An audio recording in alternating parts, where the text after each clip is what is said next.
Hello, Brick Dark here. Today I'm reviewing the very large Harry Potter Hogwarts clock tower, which has 8 minifigures, 922 pieces, and retails for $90 in the United States.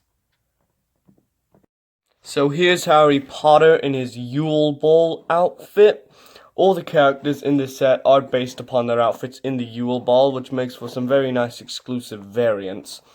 He does come with the wand, which if you've seen any of the other Harry Potter videos, you can adjust it and have them cast spells. It doesn't really make sense in the context of the scene, but it's still a nice addition. He does have some black mid-legs, which are always nice to get. A pretty simplistic torso print that can also be used outside the setting. It uses Lloyd's hair from the Lego Ninjago movie in black. You can see the very faint scar printing on the top of his head, which is very... I like how they were able to get it small enough so that it's still there, but it's not conspicuous. On the other side, he has an angry face, and this is the same face that comes in all the 2019 and 2020 sets.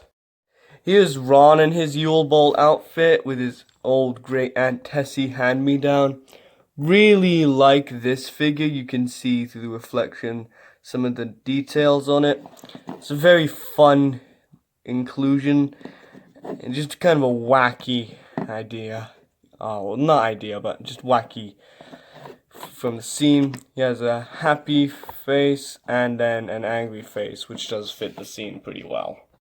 Here's Hermione in her Yule Ball outfit, and they went a very interesting route to get her very large dress, which was using a flat 1x2 brick and then a 1x2 tile.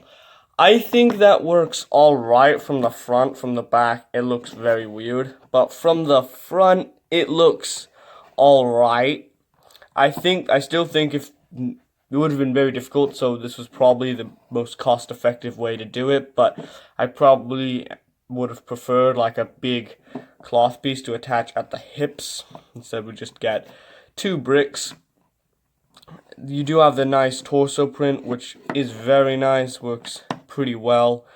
Again, though, that face print doesn't really look like Emma Watson.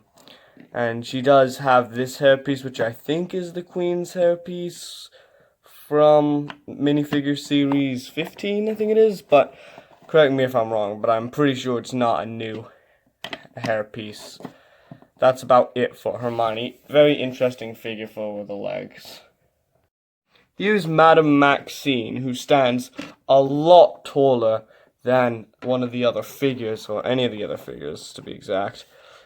She does have, I think this is a 3 or 4 high slope brick, which adds to that massive height. Now, an interesting detail is that she has different hair than in the Beauxbaton's Carriage set. It's black in that set, and I think this is the more accurate version. Very nice printing all around. They even got it on the back of the slope. Since this is a one-off, they didn't bother making a new piece, which I think's okay, since what other characters are going to have such a tall piece and requiring like a piece like this. So they don't have the legs, which means it can pop off kind of easily, but I think it's alright since it is a very specialized character. Really like the printing here, and she does have a back expression where she looks worried. But that's it for Madame Maxine. Here's Dumbledore, and they did a very nice job with the print detailing on him, where you even have printing on the back of the slope, as well as a very nice detailed back torso printing, which is for the most part hidden by this hair hat combo, which is a nice recolor. We got that in blue in the CMF series, but it's nice to get it in a different color. It's the same beard as the one from the CMF series, but the same head as the one from the Great Hall. You can see his torso printing underneath and how his 2 different faces. Again, really like what they were able to do with the printing on this slope piece, and this is that newer-ish piece which can attach via minifigure legs. His Fleur Delacour, and I don't know, something just doesn't look right with that face. I don't think it works. I think they maybe should have done a new face for her. And it doesn't really work. This figure also suffers from that unfortunate predicament of where the flesh tone becomes pale on a darker brick. However, it's better than what they used to do, where it would be so dark compared to what the flesh is. She does have an alternate face where she looks angry or scared. She has that newer slope piece in a grey with no printing, which is a nice piece. Overall, just not a very interesting character in this set, though I get it. It makes sense to include her. Here is Victor Crumb, and I do think that this face that they used works better than the face they used for Fleur. He does use Finn's hair in black. He has that nice fur design that the Bulgarian students have.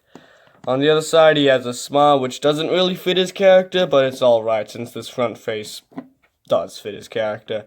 It might look slightly off to some people, but I think it is the best they could do without making a new face print. Finally, there's Cedric, who does have a slightly different torso print than Harry. Again, it's nice. It's not quite wizard enough, so it can be used outside the scene. He does have a new face print, which does come in the Hungarian Horntail challenge. On the other side, he looks angry. He does use the dog show winner's hair in a reddish brown. The clock tower is quite tall, and you can separate the two sections from the clock tower and this section, as they're only attached via a Technic pin and then the blue Technic axle. Let's take a look at this main clock tower bit first. So since the clock tower is very tall, I'm going to be going into the handheld mode with this tripod. So at the front, you do have some little, I guess, banister designs. I'm not too sure what those are called. Do have some nice unicorn horns here. Do like the shaping that they use, especially up here where they use clipped parts to get the roof right. You do have a couple printed pieces for the clock and then a smaller clock which is on a shield piece. They also use a couple of those tools that come in a bag in order to get the clock hands. You have lots of windows, as you can see on the front. Moving it around, there's not too much going on this first floor. There's a chest with nothing inside. And there is also the Goblet of Fire. It might have been nice if they had included maybe a string to represent the age barrier between, say, here and here. But it looks fine without it. Then on this next floor, you do have Mad-Eye Moody's classroom, which over there is a sticker that shows Moody and the 3 unforgivable curses and a list of 3. You do have the little container that he holds the bug to demonstrate the curses. You have a little pen, a chair, some potions, and I forget what this is called, but it's the thing where if you look into it, you see where your greatest enemies are. There is a book which has the Wingardium Leviosa spell, which is a bit out of place here, but it's fine. Then you do have the hospital wing, which you can see this crank. This turns the hands on the clock tower. So if we turn it back around to the front, it turns. It's pretty nice. Not a groundbreaking play feature, but a play feature nonetheless. You have 2 identical bed builds and then 2 identical nightstand builds. You also have these curtains, which are pretty nice. Not too much else going on with this clock tower build. Some little details include these little brick stickers that they have. You also have the connections to what I believe the astronomy tower. You also have some different brick pieces in different colors. They have these triangle pieces, and at the top you do have these sand green ski bits. But that is it for the clock tower build. As for this little section, you can see they use a lot of these brick stickers to get the nice detailing. There is a decent amount of grey showing through, which isn't a great look, but they did it to get the shaping, so I guess it's passable. Would have been nicer if they had molded those pieces in tan or medium nougat. On this first floor right here, you do have the prefix bathroom, which just has some nice azure plates. Also, you have the mermaid, which is a pretty interesting sticker. Like, not the sticker itself, but the fact that they decided to include it, considering she is it's pretty obvious she's naked in the movie. It's not like R-rated nudity, but it's pretty obvious she's naked. Then on the second floor, you do have Dumbledore's office, which has the Sword of Gryffindor. The memory, I forget what this is called, but it's the where he extracts his memories and puts it in. Then you do have a couple of bookshelf stickers and some portraits.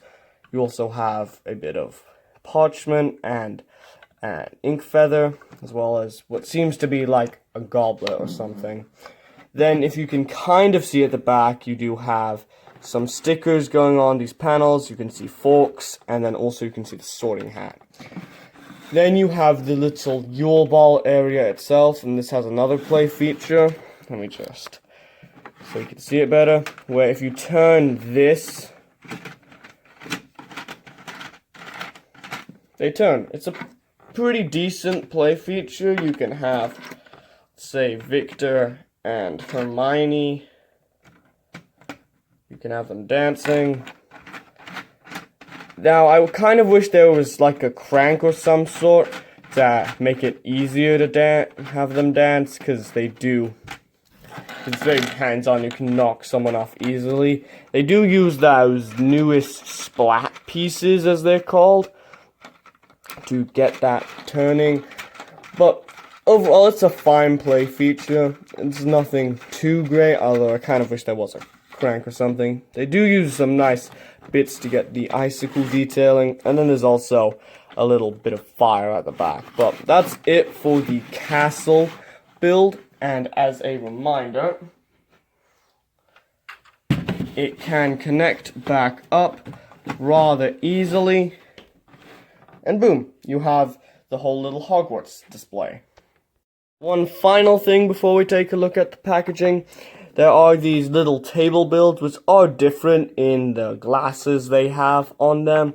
They do use the white unicorn bits, which can and will fall off very easily. I'm not a real big fan of that piece, as you can probably tell. They're fine little table builds. Then you also have this pretty nice Christmas tree, which is just nice, simple. It's got some snow on it, and it has a star at the top. Not a huge fan of this gray bit sticking out, but it's not a big deal. So that's basically it for the builds of this set. Let's take a look at the box. Box for this is a pretty thick boy, and it's pretty tall as well. The Yoda might have used it, like the buildable character Yoda, but I'm not too sure. It seems like a little bit too thin, which is funny because this is a thick boy. But tell me if there's any other sets that use this specific box size. Instructions are pretty thick. Then with the 2-page parts checklist, you do have an ad for the non-retail exclusives. I own all of these except the Hungarian Horntail one, and that's probably one I'll just end up buying in a couple years because I don't really have that much interest in it. So overall, the Hogwarts Clock Tower is probably my favorite out of the 3 Hogwarts expansions that I currently own. I still need to get the Astronomy Tower. It hasn't even released yet. It's been delayed. Because what I like about this is that you get a lot of detail and a lot of recognizable scenes. With, say, the Great Hall, yes, you do get the Great Hall itself, which is a very recognizable scene. A lot of scenes happen in that. But then you get these other floors that just don't really have anything recognizable. You get this random little potions bit. You get what might be Dumbledore's office, but this has a much better Dumbledore's office. And with the Whomping Willow section of Hogwarts, that part is just it's very unstable. And it falls apart very easily. Like, say if you try and dust it, especially under that archway, it's going to collapse. I've had to get out the instructions to try and fix that set many, many times. This, on the other hand, the clock tower, it's A, stable, and B, has a lot of detail that you'll recognize. You have the hospital wing, you have Moody's classroom, you have Dumbledore's office, you have the prefix bathroom, you have a lot of these very nice and recognizable scenes, and they're very fleshed out. Especially for $90, it feels like you get more content than you got in either the Great Hall, which was $10 more. So I mean, overall, the set gets a 9. I highly recommend this. It's probably the best out of the 3 Hogwarts expansions that I own. Again, I don't own the Astronomy Tower yet, but I'm not sure that will be enough to overtake this. Again, maybe this is biased because I did have to go on a whole fetch quest to try and get this, but I do recommend this set, and it is one of my favorite Harry Potter sets of this new reborn Harry Potter theme. Anyway, that's it for this video. See you guys later. Peace.